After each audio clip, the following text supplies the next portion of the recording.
ತಾರಕಕ್ಕೇರಿದ ಸಿದ್ದು, ರಾಜ್ಯಪಾಲರ ಮಧ್ಯೆ ಸಂಘರ್ಷ. ಗವರ್ನರ್ ವಿರುದ್ಧ ಸಿಎಂ ಕಾನೂನು ಸಮರ. ನಾಳೆ ಕೋರ್ಟ್ ಮೊರೆ ಹೋಗೋಕೆ ನಿರ್ಧಾರ.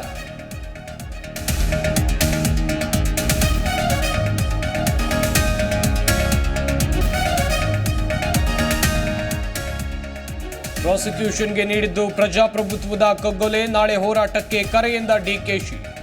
ಭ್ರಷ್ಟರೇ ಹೆದರೋದು ಎಂದ ಸಿಟಿ ರವಿ ಕಿಂಡರ್.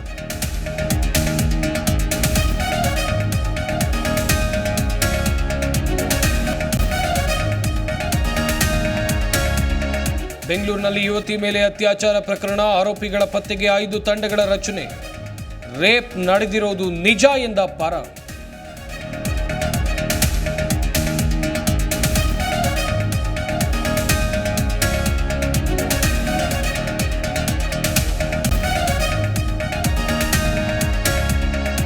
ಕ್ಷೌರ ಮಾಡುವ ವಿಚಾರಕ್ಕೆ ಇಬ್ಬರ ಮಧ್ಯೆ ಜಗಳ. ಕ್ಷೌರಿಕನಿಂದ ದಲಿತ ಯುವಕನ ಕೊಲೆ. ಕೊಪ್ಪಳದ ಯಲಬುರ್ಗಾ ತಾಲೂಕಿನ ಸಂಗನಹಾಳದಲ್ಲಿ ಘಟನೆ.